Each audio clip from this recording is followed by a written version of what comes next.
আমরা ক্লাসে চলে যাই সরাসরি। তো দেখো তোমাদেরকে ইন্টিগ্রেশনের সূত্রগুলো, এই যে সূত্রগুলো দিয়ে দেওয়া হয়েছিল, এই সূত্রগুলো শীটটা সবার কাছে আছে আমার মনে হয়, আশা করি। তারপরে হচ্ছে এই বিষয়গুলো তোমরা একটু খাতায় লিখে রাখবা। আমি এখান থেকে এগুলো বোঝানোর মতো এখন আপাতত কিছু নাই, যেখানে কাজে লাগবে সেখানে আমি ওটা বলে দিব, ঠিক আছে? তো দেখি আগে আমরা ইন্টিগ্রেশনে বা যোগজীকরণে যাই। যোগজীকরণ মানে আসলে কি? যোগজীকরণ মানে হচ্ছে এটার একেবারে ব্যবহার থেকে আমি শুরু করি, একেবারে মানে আমি শূন্য লেভেল থেকে শুরু করতে চাচ্ছি, ব্যবহার থেকে। যোগজীকরণের ব্যবহার কোথায় আছে? যোগজীকরণ মানে হচ্ছে কোনো একটা ফাংশন থাকলো তোমার কাছে, মনে করো একটা ফাংশন আছে এফ অফ এক্স, একটা ফাংশন, তাহলে F of X equals two x square minus 7x plus 2, এটা একটা ফাংশন আছে, ঠিক আছে? এই ফাংশনটা কি? ফাংশনটাকে যদি আমরা আঁকাই, এই ফাংশনটাকে যদি আমি আঁকাই তাহলে কিরকম হবে বলতো? ফাংশনটাকে যদি আমি এক্স অক্ষ এবং ওয়াই অক্ষতে নিই তাহলে কেমন হবে? সে মনে করো এই ফাংশনটা এরকম হবে, এরকম হবে, এই একটা ফাংশন, ঠিক আছে? তো যোগজীকরণ বলতেছে কি, যে এই ফাংশনটার ক্ষেত্রফলটা নির্ণয় করা, এই ফাংশনটার ক্ষেত্রফল নির্ণয় করা কি যোগজীকরণ বলে। তার মানে এফ অফ এক্স এর ক্ষেত্রফল, অর্থাৎ একটা ফাংশনের ক্ষেত্রফল নির্ণয় মানে হচ্ছে যোগজীকরণ। মনে থাকবে, ক্ষেত্রফল নির্ণয়। জাস্ট এইটুকু মনে রাখলে তুমি যে কোনো বিষয় তুমি পারবা। তোমার ওই যে যেটা অনেক জটিল মনে হয় না, কঠিন মনে হয় যে এটা কেমন হবে, এটা কেমন হবে, এটা কিভাবে হবে, বা এত ঝামেলার ভিতরে, তখন তোমাকে আর যেতে হবে না। তার মানে তোমার মনে রাখতে হবে যে একটা ফাংশনের ক্ষেত্রফল। তাহলে দেখো, যদি আমি বলি যে এই এটা হচ্ছে সেই ফাংশন, তাহলে এই ফাংশনের ক্ষেত্রফল কত? এই ফাংশনের ক্ষেত্রফলটাই হচ্ছে integration of F of x, integration of F of X. তাহলে ফাংশনটা কিসের ফাংশন বলতো? যদি আমি বলি এই ফাংশনটা কিসের ফাংশন, এই ফাংশনটা হচ্ছে এক্স এর ফাংশন, এক্স এর ফাংশন। তার মানে এইটা কিসের সাপেক্ষে ফাংশনটা যোগজীকরণ করতে হবে? এক্স এর সাপেক্ষে। তার মানে integration of F of X DX, এটাই হচ্ছে তোমার একটা ফাংশনের ক্ষেত্রফল। এখন কি করে, যে ফাংশনের ক্ষেত্রফল নির্ণয় হয়ে গেল, কিন্তু আসলে আমরা মানে পেলাম না, পাইলাম কিসে বলতো? মানে পাই নাই, এটা বীজগণিতিক রাশি হিসেবে পাইছি, কিন্তু আমরা এখান থেকে মান পাই না। তাহলে মান পাওয়ার জন্য কি করতে হয়? মান পাওয়ার জন্য আমাদের এরকম লিমিট বসাতে হয়, লিমিট। এইটাই হচ্ছে আমাদের কাজ, ঠিক আছে? আচ্ছা, তোমরা এখন একটু আমাকে বলো যে আমরা যে যোগজীকরণ শিখবো আজকে, তাহলে আজকে যোগজীকরণে আমরা কি শিখবো বলতো? এখন কিন্তু তোমরা বুঝে গেছো। তাহলে যোগজীকরণে আমরা শিখবো শুধুমাত্র একটা ফাংশনের কি, এই এফ অফ এক্স, এই ফাংশনটা আছে, এই ফাংশনের ক্ষেত্রফল, এই ফাংশনের ক্ষেত্রফল নির্ণয়, এটা শিখবো। মনে থাকবে সবার? তার মানে আমরা শিখবো কি, যোগজীকরণ সহ আমি মানে পুরো যোগজীকরণ আমরা শিখবো কি, একটা ফাংশনের জাস্ট ক্ষেত্রফল নির্ণয়। মনে থাকবে? আচ্ছা, এখন দেখো বিভিন্ন ধরনের আমাদের ফাংশন আছে, সেই ফাংশন গুলোর ক্ষেত্রফল নির্ণয় করতে যাবো। শুরুতে আমরা চলে যাই যে, আচ্ছা এই একটা ফাংশনকে আমরা কি ডিফারেন্সিয়েশন আমরা শিখছি না, D by DX, D by dx of F of X. এটা মানে কি? এটা মানে হচ্ছে তোমার এফ অফ এক্স একটা ফাংশন আছে, এফ অফ এক্স একটা ফাংশন আছে, এই ফাংশনের ঢাল, এই ফাংশনের ঢাল হচ্ছে ডি বাই ডিএক্স। বুঝতে পারছো? ফাংশনের ঢাল নির্ণয় করা হচ্ছে ডি বাই ডিএক্স, আর ফাংশনের ক্ষেত্রফল নির্ণয় করা মানে হচ্ছে যোগজীকরণ বা ইন্টিগ্রেশন অফ সামথিং। ঠিক আছে? মনে থাকবে সবার? আচ্ছা, তো আমার সবকিছু ঠিকঠাক আছে কিনা, তোমরা যদি না বুঝতে পারো সেটা হচ্ছে পরে বলে দিবা, আমি সেটা ক্লিয়ার করে দেবো। ওকে, আজকে একটু তোমরা, আমার মনে হয় যে তোমরা ক্লাসটা অনেক ভালো লাগবে, একটু অপেক্ষা করো, বসে থাকো। যদি ভালো না লাগে তাহলে বলো যে ভাই তেমন একটা ভালো লাগে নাই, সেটা পরে দেখা যাবে। আচ্ছা, আমার এখানে একটু সাউন্ডের সমস্যা হচ্ছে, আমি সাউন্ডেরটা মিনিমাইজ করার ট্রাই করতেছি, বাট না হলে কিন্তু আমি দায়ী না, কর্তৃপক্ষ দায়ী না। আচ্ছা ঠিক আছে, এখন এখন আমরা মূলত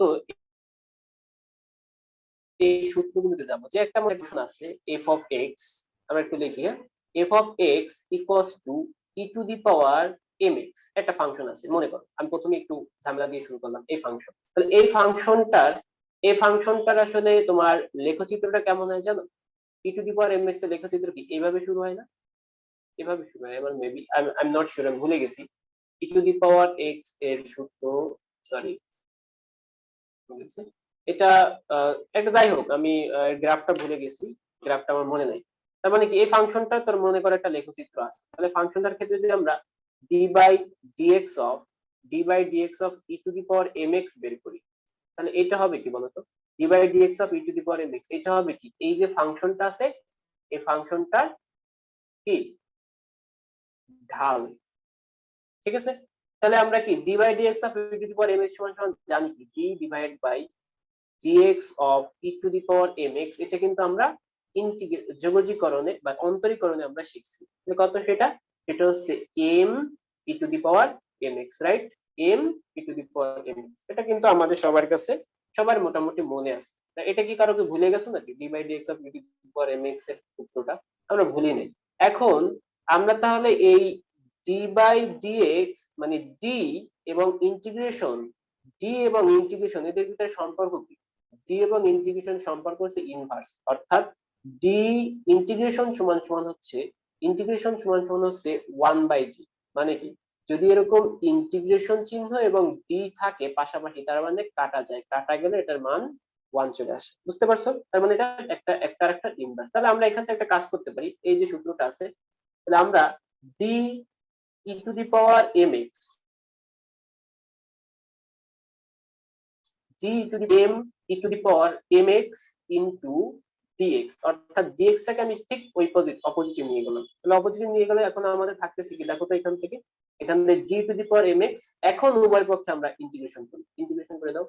এই যে ইন্টিগ্রেশন, উভয় পক্ষে আমরা ইন্টিগ্রেশন চিহ্নটা অ্যাড করে দিলাম। তাহলে ইন্টিগ্রেশন চিহ্নটা অ্যাড করে দিলে কি, ইন্টিগ্রেশন এবং d কাটা যায়, ইন্টিগ্রেশন এবং d কাটা গেলে দেখো e to the power mx থাকতেছে, ইকুয়ালস টু, এখান থেকে দেখো এই m কিন্তু কনস্ট্যান্ট, তাহলে কনস্ট্যান্ট থাকলে সেটা সামনে চলে আসে, m integration of e to the power mx dx, m integration of e to the power mx dx। তার মানে কিন্তু আমরা কিন্তু এখান থেকে পেয়ে যাচ্ছি, দেখো তো এখানে খেয়াল করো, ইন্টিগ্রেশন অফ, তাহলে e to the power mx, integration of e to the power mx dx সমান সমান লেখা যায়, এই m টা নিচে 1/m হয়ে যাবে, তার মানে 1/m e to the power mx, 1/m e to the power mx।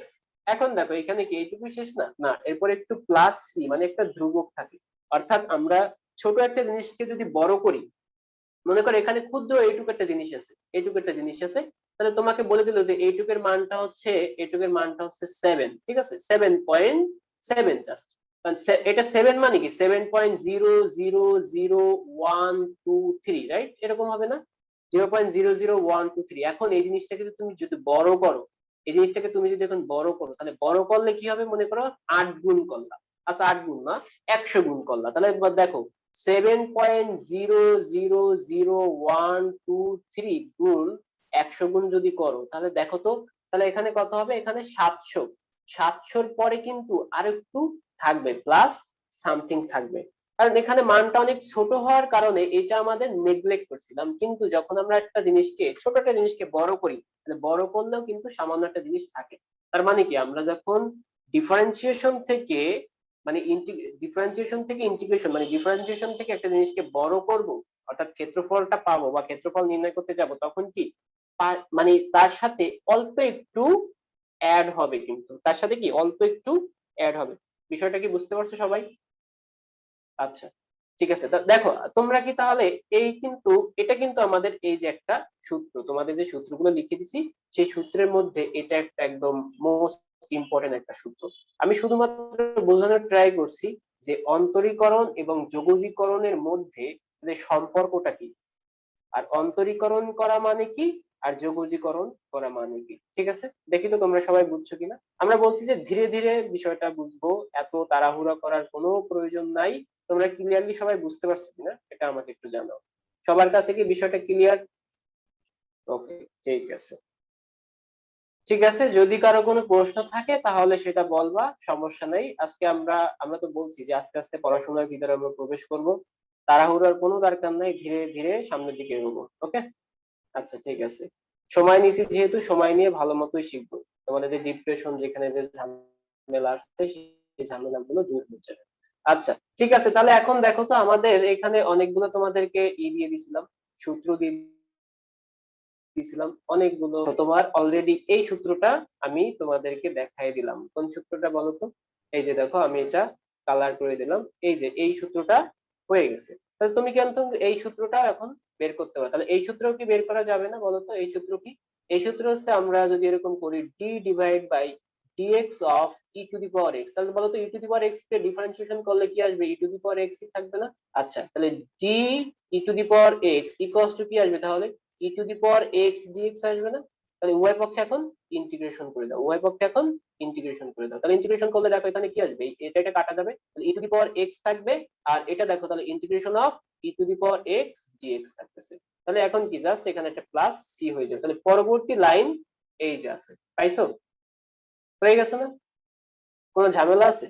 আচ্ছা, তাহলে তুমি এটা একটু করো তো। এটার ক্ষেত্রে কি হবে বলো তো? এটা হচ্ছে আমরা জানি d by dx of ln x. তাহলে d by dx of ln x কি করলে আসে?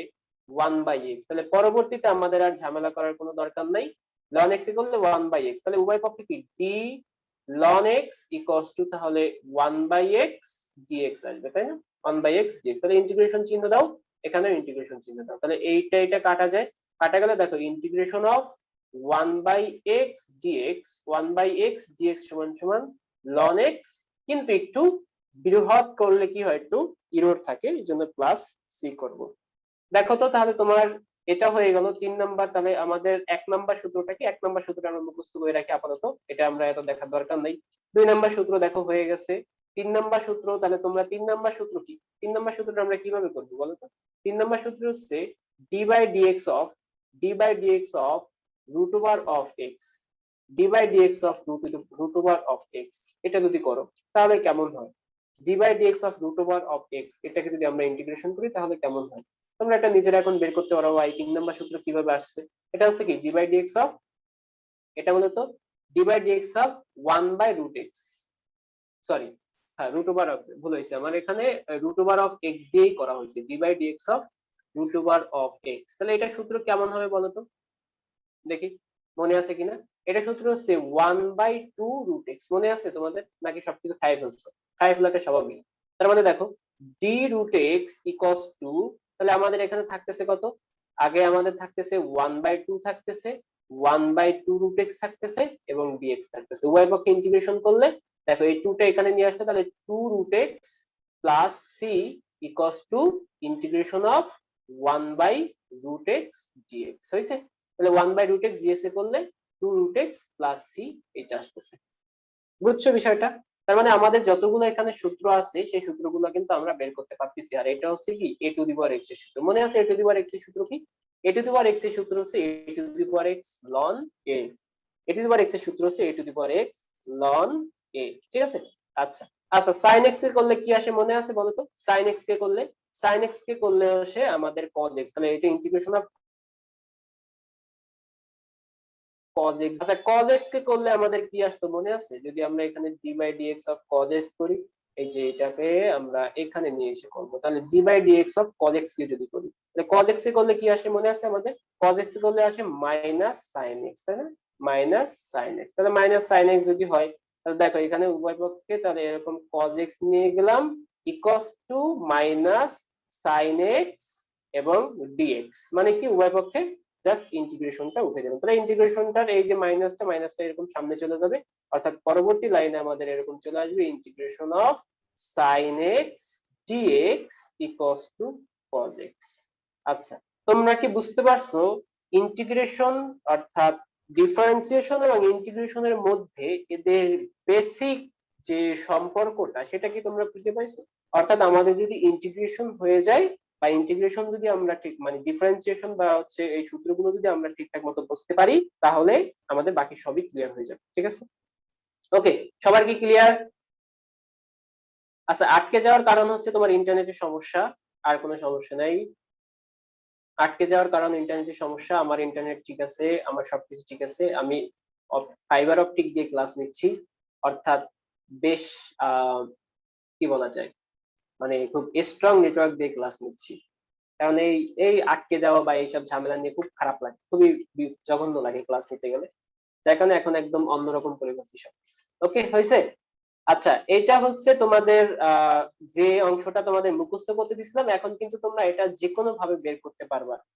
এখন যদি তোমাদের মাথায় বেসিক থাকে, আমি বারবার বলছিলাম যদি তোমাদের বেসিক ঠিকঠাক মতো জানা থাকে যার বেসিক যত ভালো সে যে কোনো জায়গায় যে ভালো করতে পারবা বেসিক। এরপরে দেখবা যে ইঞ্জিনিয়ারিং এ যখন ক্লাসগুলো করা হবে, ইঞ্জিনিয়ারিং এর গুলো আরো মজা লাগবে, কারণ আমি যখন ইঞ্জিনিয়ারিং এর আমাদের হায়ার স্টাডিজ যে ম্যাথ গুলো, এগুলো কিন্তু বেসিক থেকে সর্বোচ্চটা আসে।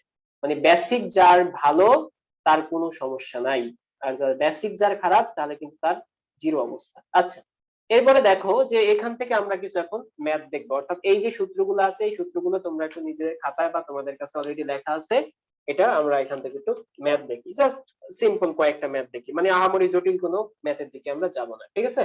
আচ্ছা, তাহলে আমরা একটা ম্যাথ নিলাম। মনে করো এখানে দেওয়া আছে, আমরা কোনো নাম্বার টাম্বার দিলাম না, ইন্টিগ্রেশন অফ, আমি একটু বড় করে লিখতেছি তোমাদের জন্য দেখতে সুবিধা হবে, 1/x/x² dx equals to what? তাহলে এটা কোন সূত্রে পড়বে? এটা হচ্ছে মূলত ইন্টিগ্রেশন অফ, এটা x⁻² dx, x⁻² dx এর সূত্র, ঠিক আছে? আর x⁻², অর্থাৎ এটা কোন সূত্র?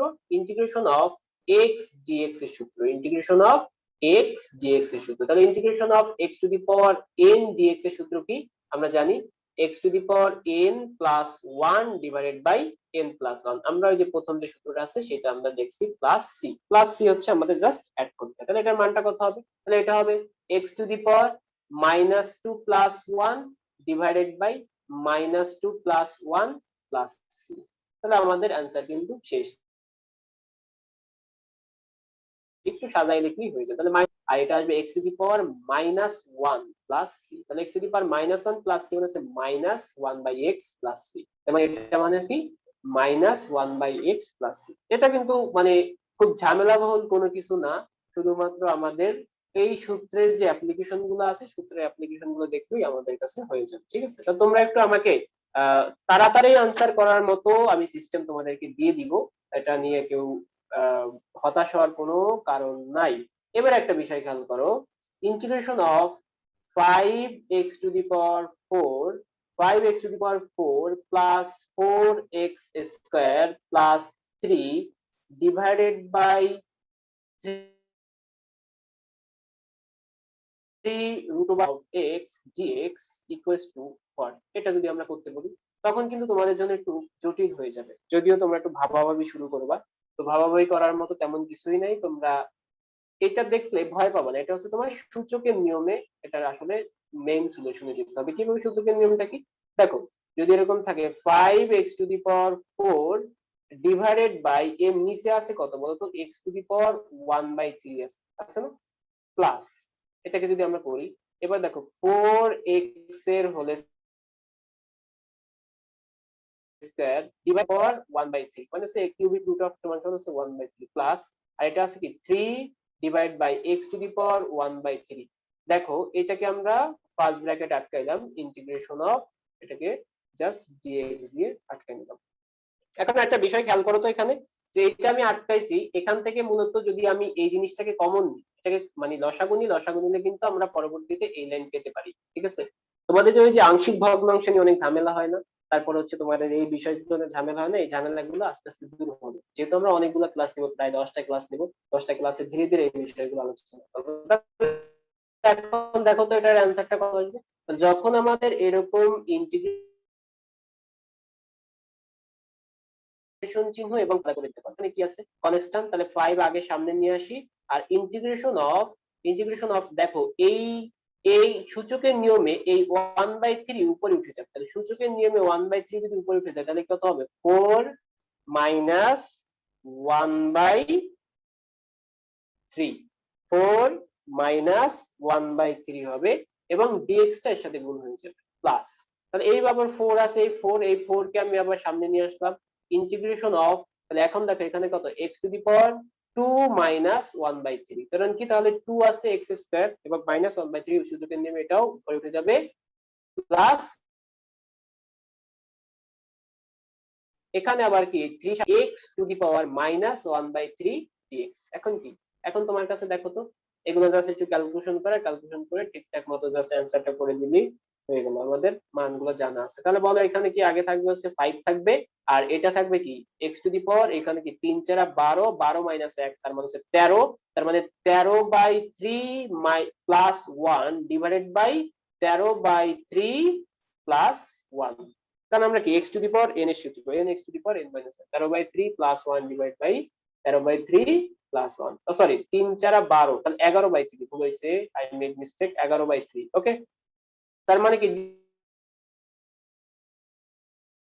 x এর দরকার নাই, এখানে মানটা কত আসবে বলো, 3 দুগুণে 6, 6 মাইনাস 1 তার মানে হচ্ছে 5, তার মানে হচ্ছে কি x to the power 5/3 plus 1 divided by x 5/3 plus 1। ঠিক আছে, পরবর্তীতে আছে কত বলো তো, প্লাস 3 আছে, আর এটাকে যদি করি তাহলে এটা কত আসবে, x to the power minus 1/3 plus 1 divided by minus 1/3 plus 1। সবসময় একটা মনে রাখবা যে তোমরা তাড়াহুড়ো করবা না, কি করা যাবে না, যে কোনো ইন্টিগ্রেশন যদি করতে চাও, ইন্টিগ্রেশন করার ক্ষেত্রে তাড়াহুড়া করা যাবে না, মনে থাকবে।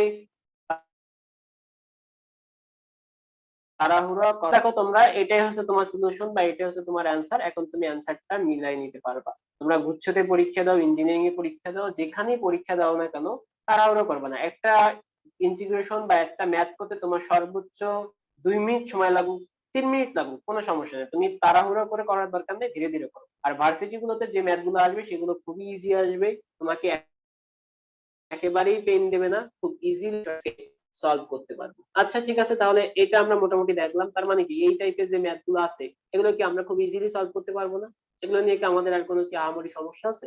তবে তোমাকে একটু টেস্ট করার জন্য একটু কিছু ম্যাথ দেয়, যে ম্যাথ গুলো হচ্ছে তোমাকে একটু একটু পেইন দিবে আর কি, স্যাররা জাস্ট একটু পেইন দিবে। যেমন পেইনটা কেমন দিতে পারে, মনে করো এরকম একটা ম্যাথ আছে যে x-3 তার উপরে হোল স্কয়ার, x-3 তার উপরে whole square divided by root over of X DX, এরকম একটা এটা দিছে, এটা ইকুয়ালস টু হোয়াট, এটা ইকুয়ালস টু হোয়াট, এর অ্যান্সারটা কত, তোমাকে এর অ্যান্সারটা খুঁজে বের করতে হবে। তাহলে এখন দেখো, তাহলে এটা কিভাবে করবো, তাহলে এটা হচ্ছে অলরেডি এটা সূত্র আছে, তাহলে সূত্রটা আমরা এখানে বসাই দেবো। সূত্রটা কি, সূত্র হচ্ছে এক্স স্কয়ার মাইনাস 3 দুগুণে 6 মানে 6x প্লাস 3 ডিভাইডেড বাই নিচে তাহলে কি x two the power 1/2 integration of dx, integration of dx equals to. তাহলে এখন কি তুমি বের করতে পারবা না বলো তো? এখন কিন্তু তোমার জন্য এটা ইজি হয়ে গেল। কিভাবে, integration of x to the power 2 minus 1/2, 2 minus 1/2 minus 6 integration of, এটা dx আছে কিন্তু dx টা আমি লিখতে ভুলে গেছি। আর এখানে কত তাহলে বলো তো, 6 আছে, তাহলে x 1 মাইনাস 1/2 dx, আর পরবর্তীতে আছে কত, 3 ইন্টিগ্রেশন অফ কত, এটা হবে x মাইনাস 1/2 dx। তাহলে এখন কি বাকিটুকু হচ্ছে তোমাদের ওই যে উপরে যে নিয়মটা আছে সেই নিয়মে সলভ করে দিলেই অ্যান্সার হয়ে যাবে। হয়েছে সবার? আচ্ছা, যারা আসলে একদম নতুন, যারা একেবারে, তারা কি সবকিছু বুঝতে পারতেছো নাকি বুঝতে অসুবিধা হচ্ছে? ওকে, তোমরা অ্যান্সার দিও না, অ্যান্সার দেওয়ার কোনো প্রয়োজন নাই, আমি দেখতেছি।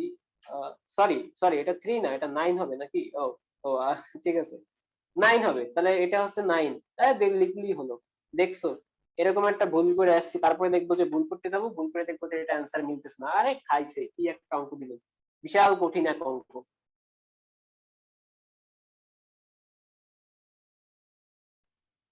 ওকে, ঠিক আছে। যোগজীকরণ নিয়ে যে যা শিখাচ্ছি এগুলো কিন্তু অ্যাডমিশন টেস্টে আসছে আসছে বলে শিখাচ্ছি। যদিও তোমাদের অনেকের থাকে, ভাই এতে একটু শর্টকাট দেন, এত তাড়াতাড়ি সলভ কিভাবে করবো?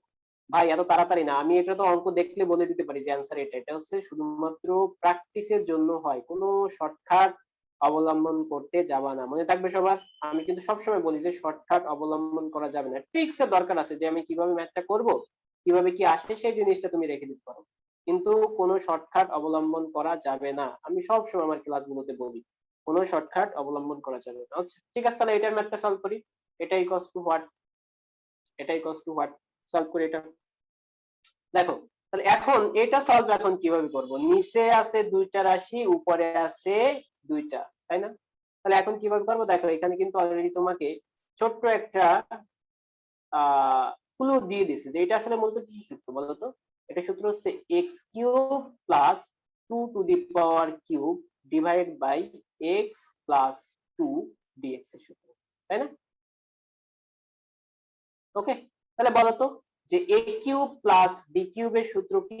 a কিউব প্লাস b কিউবের সূত্র হচ্ছে a plus b into a square minus ab, a square minus ab plus b square, a square minus ab plus b square. এটা সূত্র না? এটা সূত্র জাস্ট বসাই দিছি।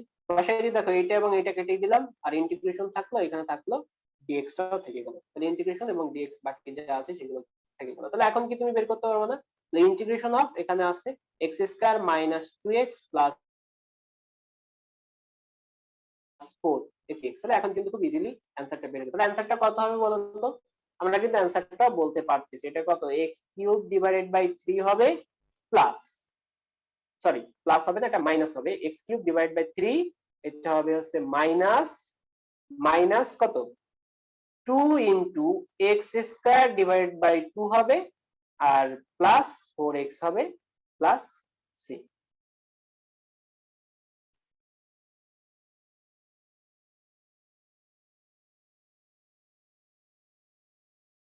হয়েছে? এটা কিন্তু আমাদের অ্যানসার। এই 2 কাটা যাবে, 2 কাটা গেলে যে অ্যানসারটা পাবো সেটাই হচ্ছে মূলত আমাদের অ্যানসার। ঠিক আছে? এখন আমাকে বলো, এই যে আমরা যে বিষয়গুলো বের করছি, এখন তোমাকে যদি আমি বলি যে এই যে আমরা x কিউব প্লাস হচ্ছে 8 ডিভাইড বাই x প্লাস 2, এটা আসলে কি মূলত? এখন যদি তোমাকে প্রশ্ন করি এটা কি, এটা কি, এটা কি, এবং এই যে আমরা অ্যানসারটা বের করছি এটা কি, বা আমি যদি এই যে অ্যানসারটা বের করছি এটা কি, তাহলে তুমি বলবা যে এটা মূলত একটা কি, এটা মূলত একটা x এর ফাংশন f অফ x, তাই না? এটা কি মূলত একটা x এর ফাংশন না? f of x equals to x cube plus 8 divided by x plus 2। R x এর ফাংশনকে যখন আমরা যোগজীকরণ করছি, যোগজীকরণ করার পরে এই যে অ্যানসারটা পাইছি, অর্থাৎ x cube divided by 3 minus x square plus 4x plus c। তাহলে বলো তো এইটা কি পাইলাম? এটা হচ্ছে এই যে ফাংশনটা, এই ফাংশনটার কি, এই যে ফাংশনটা, এই ফাংশনটার ক্ষেত্রফল। কি ক্ষেত্রফল? ঠিক আছে?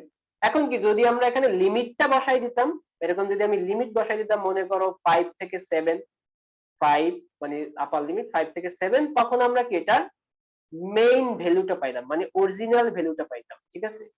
এটা হচ্ছে ফাংশনাল ভ্যালু। এটা হচ্ছে কি, এই ক্ষেত্রফলটা কি ফাংশনাল ক্ষেত্রফল।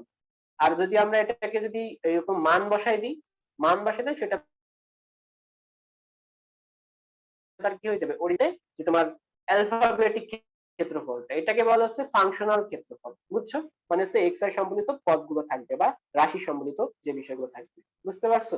তার মানে কি আমরা কিন্তু প্রত্যেকটা, আমরা যোগজীকরণ করা মানে হচ্ছে আমরা প্রত্যেকটার ক্ষেত্রফল বের করব। ওই যে তোমাদের লাস্ট অধ্যায়ে অনেকে ঝামেলা হয় না, আজকে আমার মনে হয় কোনো ঝামেলা হবে না। বুঝতে পারছো? তার মানে কি আমরা যেটা বের করলাম এই যে অংশটুকু, এইটা হচ্ছে একটা ফাংশন, এই ফাংশনের ক্ষেত্রফল। আমরা শুধুমাত্র ফাংশনের ক্ষেত্রফল নিয়ে আলোচনা করব, সেটাকে বলা হচ্ছে তোমার, এটা হচ্ছে অনির্দিষ্ট যোগজীকরণ। অনির্দিষ্ট কারণ কি, এটা ফাংশনাল ভ্যালু গুলো পাচ্ছি। অনির্দিষ্ট যখন আমরা এই মানগুলো বসাবো, অর্থাৎ আমরা লিমিট বসাবো, যখনই আমরা লিমিট বসালে তখন কি সেটা নির্দিষ্ট হয়ে যাবে। যখন আমরা লিমিট বসাবো তখন সেটা এই কাটা শুধুমাত্র নির্দিষ্ট হয়ে যাবে। বুঝতে পারছো সবাই? আচ্ছা, তাহলে দেখি আমরা আরো কয়েকটা দেখি এখান থেকে। আজকে আমরা যে বেসিক যে আলোচনা